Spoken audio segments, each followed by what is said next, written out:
Welcome to exam study. This is Shivam Gupta. इस video में discuss करने वाले हैं पर्यावरण के महत्वपूर्ण क्वेश्चन जो आपके एग्जाम के लिए बहुत महत्वपूर्ण होने वाला है। चाहे आपका सीटेट एग्जाम हो, चाहे आप किसी भी प्रदेश का टेट एग्जाम, उसके अलावा सुपर टेट के लिए भी वीडियो बहुत महत्वपूर्ण होने वाली है। चलिए दोस्तों, स्टार्ट करते हैं अपने पहले क्वेश्चन के साथ। अगर आपने चैनल को सब्सक्राइब नहीं किया है, सब्सक्राइब कर लें। आपको हमारे चैनल पर डेली की डेली वीडियो मिलती रहेंगी। पहला क्वेश्चन हमारा है कि इकोलॉजी शब्द किसने प्रतिपादित किया था। हम बात करते हैं इकोलॉजी शब्द की, तो इसको किसने प्रतिपादित किया था। राइट आंसर हमारा हो जाएगा अर्नेस्ट हैकेल, जो है हमारा राइट आंसर हो जाएगा। यहीं पर अगर इकोसिस्टम लिखा होता तब हमारा आंसर होता क्या, आर्थर टॉन्सले हो जाता, क्योंकि इकोसिस्टम जो है आपका पारिस्थितिकी तंत्र होता है और इकोलॉजी आपका पारिस्थितिकी होता है। इकोलॉजी शब्द किसने दिया था, ये अर्नेस्ट हैकेल ने दिया था, लेकिन इकोसिस्टम जो है आर्थर टॉन्सले ने दिया था। तो इसमें हमारा राइट आंसर डी हो जाएगा। चलेंगे साथियों नेक्स्ट क्वेश्चन पर। नेक्स्ट क्वेश्चन है साइबेरियन सारस किस नेशनल पार्क में आता है ना। साइबेरियन सारस काफ़ी दूर से किस नेशनल पार्क में आता है, जो कि हमारे भारत में है। और राइट आंसर की अगर हम बात करते हैं तो राइट आंसर हो जाएगा, आप अपने बताइएगा। आप कमेंट्स में ये भी बताइएगा कि सर हमने इतना जो स्कोर है बिल्कुल सही किया है, उसके बाद आपको अपनी तैयारी का भी पता चलता रहेगा। तो राइट आंसर की अगर हम बात करते हैं, केवलादेव नेशनल पार्क जो है इसका राइट आंसर हो जाएगा, जिसको हम भरतपुर पश्चिम बिहार भी कहते हैं। ये कहाँ पर है, ये आपका राजस्थान में है। कहाँ पर है, राजस्थान में है। और ये क्यों आते हैं, सर्दियों के समय में आते हैं। किस लिए आते हैं, प्रजनन करने के लिए साइबेरियन सारस केवलादेव नेशनल पार्क आते हैं। तो राइट आंसर हमारा ए हो जाएगा। अब हम बात करते हैं मानस। मानस नेशनल पार्क कहाँ पर है। मानस की अगर बात करते हैं तो ये आपका असम में है। कहाँ है, ये असम में आपका है। अगर हम बात करते हैं दुधवा आपका कहाँ पर है, दुधवा की बात करते हैं ये आपका यूपी में है। अगर हम बात करते हैं जिम कॉर्बेट के बारे में, ये उत्तराखंड यानी कि भारत का यूके में है। तो यूके यानी कि उत्तराखंड में है। चलेंगे नेक्स्ट पर। नेक्स्ट है चट्टानों के कितने प्रकार के होते हैं ना। चट्टान की हम बात करते हैं, चट्टानें जो हैं कितने प्रकार की होती हैं। आपने पढ़ा होगा कि चट्टानें जो हैं दो तीन नाम आप आसानी से जानते होंगे, है ना। मुख्यतः जो है ये भैया तीन प्रकार की होती हैं। आपकी होती है अवसादी, आग्नेय, कायांतरित, या जिसे हम रूपांतरित भी कह सकते हैं, है ना। अब हम बात करते हैं अवसादी जो होती हैं। अवसादी की अगर बात करते हैं, इसका निर्माण जो है नदियों के द्वारा होता है। अगर हम बात करते हैं आग्नेय, आग्नेय का मतलब जो चट्टानें हैं भैया, जैसे कि आपने देखा होगा ज्वालामुखी फटते हैं, उसमें लार्वा निकलता है, जो वो सूख जाता है उसके बाद लार्वा, तो वही उससे क्या निर्माण होता है, उससे आग्नेय चट्टानों का निर्माण होता है। अगर हम बात करते हैं कायांतरित चट्टानों के बारे में, तो आग्नेय और अवसादी का जो मिक्सिंग रूप है ना, वही कायांतरित है, वही रूपांतरित है। इसको याद रखिएगा। चलेंगे अपने अगले क्वेश्चन पर। अगला क्वेश्चन है भारत में सबसे ज़्यादा टाइगर रिजर्व किस राज्य में है। हम बात करते हैं यानी कि टाइगर स्टेट किस राज्य को कहते हैं, क्वेश्चन में पूछा गया है। बात करते हैं, अगर आपने थोड़ा बहुत भी पढ़ा होगा तो आप हमेशा ही आंसर मारेंगे एमपी, है ना। एमपी में सबसे ज़्यादा वन पाए जाते हैं, सबसे ज़्यादा टाइगर पाए जाते हैं। कहाँ पर पाए जाते हैं, एमपी में। अगर पूछा जाए कि भैया परसेंटेज के प्रतिशत के आधार पर वन कहाँ पाए जाता है, तब आपको सही करना पड़ेगा मिजोरम। लेकिन अगर वैसे पूछा जाए कि सबसे ज़्यादा क्षेत्रफल के आधार पर कहाँ पाए जाते हैं, तब पाए जाते हैं आपके एमपी में। और एमपी में सबसे ज़्यादा टाइगर पाए जाते हैं।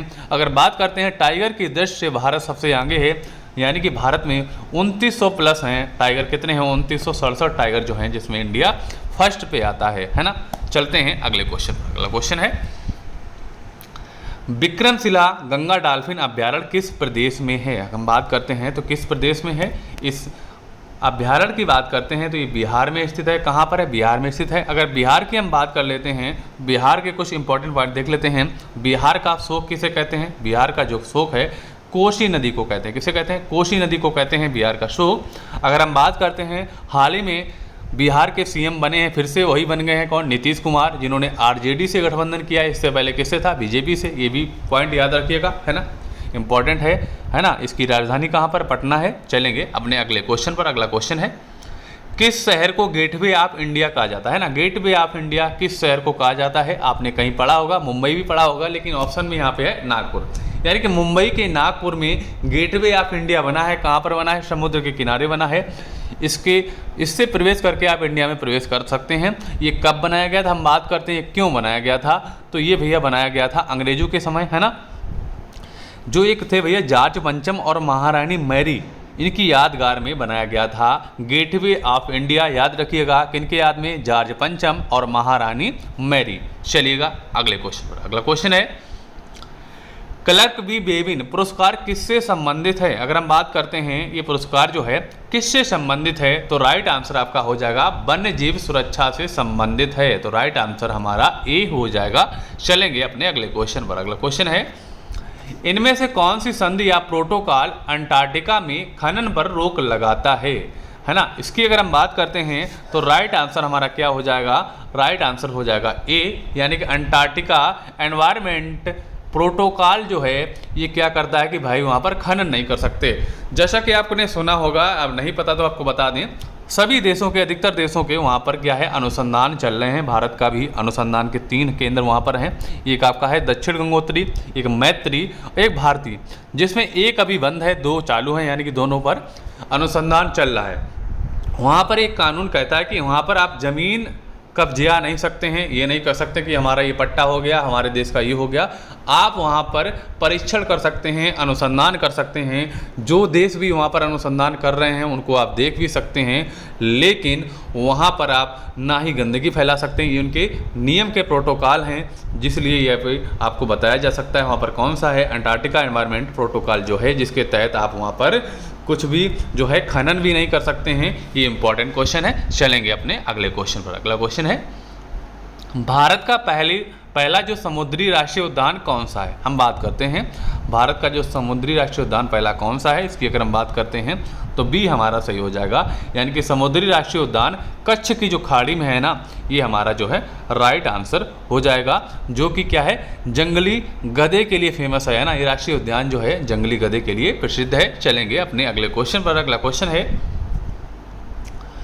ओजोन परत के क्षरण में जो क्लोरोफ्लोरोकार्बन है ना, मुख्य स्रोत क्या है ना। जो ओजोन परत आपकी है, जैसा कि आपने पता सुना होगा कि जो सूर्य की जो किरणें आती हैं ना, अगर ओजोन की परत ना हो, जो परावैंगनी किरणें जो सूर्य की हैं, तो हमारे पृथ्वी पर आ जाएंगी, जिससे क्या होगा हमारे त्वचा कैंसर हो जाएगा, है ना। किससे, जो परावैंगनी किरणें जो है हमारे ऊपर पड़ेंगी या किसी जानवर पर पड़ेंगी, तो इंसान पर पड़ेंगी, तो परावैंगनी किरणें जो है किससे क्या है स्किन कैंसर हो जाएगा। जो ओजोन परत है क्या है, इसको रोकती है, यानी कि परावैंगनी किरणें जो हैं अल्ट्रावायलेट किरणें को रोकती है, जिससे हम लोग इस नुकसान से बच जाते हैं। और इस क्या होता है कि आजकल जो लोग हैं एसी चलाते हैं, फ्रिज चलाते हैं, रेफ्रिजरेटर चलाते हैं, जिससे क्या है CFC गैस निकलती है, जो ओजोन परत को क्षरण कर रही है, यानी कि ओजोन परत को पतला कर रही है। उसमें बहुत जगह कुछ छेद भी हो गए हैं। तो राइट आंसर हमारा क्या है, बी हो जाएगा। कौन सा क्वेश्चन हो जाएगा इसका राइट आंसर, इसका राइट आंसर भैया बी हो जाएगा। जिससे हानिकारक कौन सी गैस इसमें निकलती है, CFC गैस निकलती है, जिसे हम बोलते हैं क्लोरोफ्लोरोकार्बन, है ना। चलेंगे अपने अगले क्वेश्चन पर। अगला क्वेश्चन है ओजोन दिवस कब मनाया जाता है। ओजोन दिवस की अगर हम बात करते हैं तो ओजोन दिवस जो है कब मनाया जाता है। ओजोन दिवस जो आपका है 16 सितंबर को ओजोन दिवस मनाया जाता है। राइट आंसर हो जाएगा 16 सितंबर, राइट आंसर हो जाएगा। और 22 अप्रैल को आपका पृथ्वी दिवस मनाया जाता है। अगला क्वेश्चन है विश्व का पहला ओजोन परत संरक्षण के लिए सम्मेलन कहाँ हुआ था, है ना। आपने सुना होगा मॉन्ट्रियल प्रोटोकॉल सुना होगा, है ना, जो भी आपका क्या है ओजोन के लिए भी हुआ था। लेकिन हम बात करते हैं इससे पहले भी एक सम्मेलन हुआ था, वो कहाँ पर हुआ था, वो वियना में हुआ था। कब हुआ था, 1985 में हुआ था। उसके बाद 1987 में कौन सा हुआ था, 1987 में आपका हुआ था मॉन्ट्रियल प्रोटोकॉल हुआ था, जो भी आपकी ओजोन परत के कुछ नियम यानी कि वहाँ पे सम्मेलन में रखे गए थे। चलेंगे अपने अगले क्वेश्चन पर। अगला क्वेश्चन है किन जंगलों में 1932 में भारत की पहली बाघों की जनगणना की गई थी। बाघों की जनगणना की बात करते हैं, अभी आपने यानी कि इंसानों की जनगणना की बात सुनी होगी, लेकिन यहाँ पे बात की गई है बाघों की जनगणना की। अगर बात करेंगे तो राइट आंसर क्या हो जाएगा, ये आपका है पलामू, है ना। पलामू राइट आंसर हो जाएगा। क्या हो जाएगा, पलामू जो इसका है राइट आंसर हो जाएगा। अगर बात करते हैं पलामू कहाँ पर है, पलामू आपका है झारखंड में, है ना। काजीरंगा राष्ट्रीय उद्यान कहाँ पर है, ये आपका है असम में। अगर हम बात करते हैं रणथंभौर, यानी कि रा निकला ना, रा से राजस्थान, तो ये राजस्थान में है रणथंभौर, है ना। गिर जो आपका है गुजरात में, जो एशियाई है ना शेरों के लिए प्रसिद्ध है। चलेंगे अपने अगले क्वेश्चन। अगला क्वेश्चन है पिट्टी पक्षी अभयारण्य कहाँ पर है। पिट्टी की बात करते हैं तो ये आपका लक्षद्वीप में बहुत इंपॉर्टेंट क्वेश्चन है, काफ़ी बार आ चुका है, इसको याद रखिएगा। जो पिट्टी है कहाँ पर है, ये आपका लक्षद्वीप में है, इसको याद रखिएगा। अगला क्वेश्चन है भगवान महावीर नेशनल पार्क कहाँ पर है। भगवान महावीर नेशनल पार्क की बात करते हैं, कहाँ पर है, ये गोवा में स्थित है, इसको भी याद रखिएगा। कहाँ पर है, गोवा में स्थित है। किस प्रदेश में विश्व धरोहर में शामिल टाइगर रिजर्व है ना। किस प्रदेश में विश्व धरोहर में टाइगर यानी कि यूनेस्को में शामिल है, यूनेस्को ने अपनी लिस्ट में इसको शामिल कर रखा है, तो वो किस प्रदेश में है और कौन सा है, ये आपका है असम में है ना। कौन सा है, जो आपका मानस है ना, कौन सा है, मानस है। इसका राइट आंसर असम हो जाएगा। इसका राष्ट्रीय उद्यान का नाम मानस है, राज्य आपका असम हो जाएगा। चलेंगे नेक्स्ट पर। नेक्स्ट है निम्न में से कौन सी ग्रीन हाउस गैस गंदे पानी से बनती है ना। गंदे पानी की अगर बात करते हैं तो आपकी कौन सी गैस बनती है, ये आपकी मेथेन बनती है ना, मेथेन। ग्रीन हाउस गैसें जो है काफ़ी हैं, लेकिन जो गंदे पानी से बनती है वो मेथेन है। ग्रीन हाउस गैस जो आपकी है जलवाष्प भी उसमें आती है। अगर हम बात कर लेते हैं कौन कौन सी ग्रीन हाउस गैस होती हैं, आपकी मेथेन होती है, जलवाष्प होती है, ओजोन होती है, नाइट्रोजन होती है और आपकी CO2 भी होती है। ये आपकी ग्रीन हाउस गैसें हो जाएंगी, है ना। चलेंगे अपने अगले क्वेश्चन पर चलते हैं और इसको देख लेते हैं।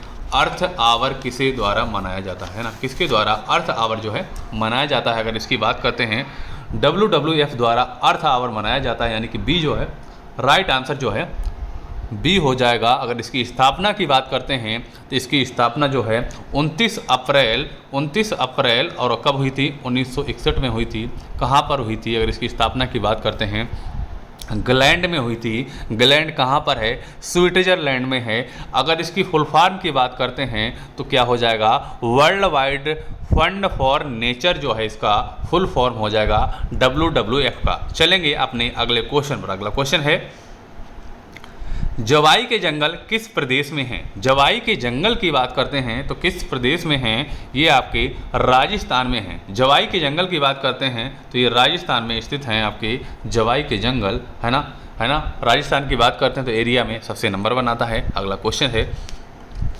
राष्ट्रीय चंबल वन्यजीव अभयारण्य किन 3 प्रदेशों में है ना। जो राष्ट्रीय चंबल वन्यजीव अभयारण्य बहुत काफ़ी बड़ा है, जो 3 प्रदेशों में आता है। तो कौन कौन से प्रदेश हैं आपका, उसमें आपका राजस्थान आ जाता है, मध्य प्रदेश आ जाता है, आपका उत्तर प्रदेश आ जाता है। यानी कि ये हमारा जो राइट आंसर हो जाएगा। राष्ट्रीय चंबल जो वन्यजीव अभयारण्य है राजस्थान, मध्य प्रदेश और उत्तर प्रदेश तीनों राज्यों में फैला हुआ है। तो राइट आंसर हमारा ए हो जाएगा। अगला क्वेश्चन है नामदफा राष्ट्रीय उद्यान किस प्रदेश में है। इसकी अगर हम बात करते हैं तो ये किस प्रदेश में है, ये आपका है अरुणाचल प्रदेश में है। अगर हम बात करते हैं सूर्योदय विश्व की बात करते हैं, सूर्य सबसे पहले कहाँ निकलते हैं विश्व में, तो आपके जापान में निकलते हैं। अगर भारत की बात करते हैं तो भारत में सबसे पहले सूर्य जो हैं अरुणाचल प्रदेश में निकलते हैं, है ना। चलेंगे नेक्स्ट पर। नेक्स्ट है वर्ल्ड वेटलैंड डे की शुरुआत कब हुई थी, है ना। वेटलैंड डे की अगर हम बात करते हैं तो कब स्टार्टिंग इसकी हुई थी, तो स्टार्टिंग जो है 2 फरवरी को हुई थी।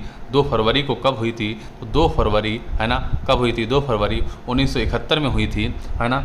इसकी अगर हम बात करते हैं ईरान से, यानी ईरान ने स्टार्ट की थी। रामसर साइट आपने सुना होगा कि भारत की ये जो चीज़ें हैं रामसर साइट में शामिल कर दी गई हैं, तो ईरान द्वारा इसको स्टार्ट किया गया था। इसका मुख्यालय जो है ईरान में है। चलेंगे नेक्स्ट। सत्यमंगल वन्यजीव अभयारण्य अब किस प्रदेश में है। सत्यमंगल की हम बात करते हैं तो ये आपका कहाँ पर है, बहुत इंपॉर्टेंट क्वेश्चन जो है तमिलनाडु में स्थित है। कहाँ पर है, सत्यमंगल जो है आपका वन्यजीव अभयारण्य तमिलनाडु में है। राष्ट्रीय जैव विविधता प्राधिकरण कहाँ स्थित है, अगर इसकी हम बात करते हैं तो आपका चेन्नई में स्थित है। कहाँ पर है, चेन्नई में स्थित है ना। और बात करते हैं जैव विविधता जो दिवस है 22 मई को मनाया जाता है। कब मनाया जाता है, 22 मई को मनाया जाता है। जैव विविधता दिवस जो है 22 मई को मनाया जाता है ना। चलेंगे नेक्स्ट है गंगा के मैदानों की पुरानी कछारी मिट्टी कहलाती है, तो क्या कहलाती है, अगर इसकी हम बात करते हैं ये कहलाती है आपकी है बांगर कहलाती है ना। क्या कहलाती है, गंगा के मैदान पुरानी जो कछारी मिट्टी होती है वो वांगर कहलाती है। जो नई मिट्टी होती है वो आपकी कहलाती है खादर कहलाती है। नई मिट्टी जो है वो खादर कहलाती है, पुरानी मिट्टी जो है वांगर कहलाती है। अगर दोस्तों आपको हमारा वीडियो अच्छा लगा तो वीडियो को अवश्य लाइक करें। वीडियो अगर अच्छा लगा है तो चैनल को भी सब्सक्राइब करें। आपको मिलेंगे अपने अगले वीडियो के साथ, तब तक के लिए जय हिंद, वंदे मातरम। साथियों अपनों और अपने का ख्याल रखिएगा, यानी कि अपना और अपने परिवारों का जरूर ख्याल रखिएगा। मिलते हैं अपने अगले वीडियो के साथ।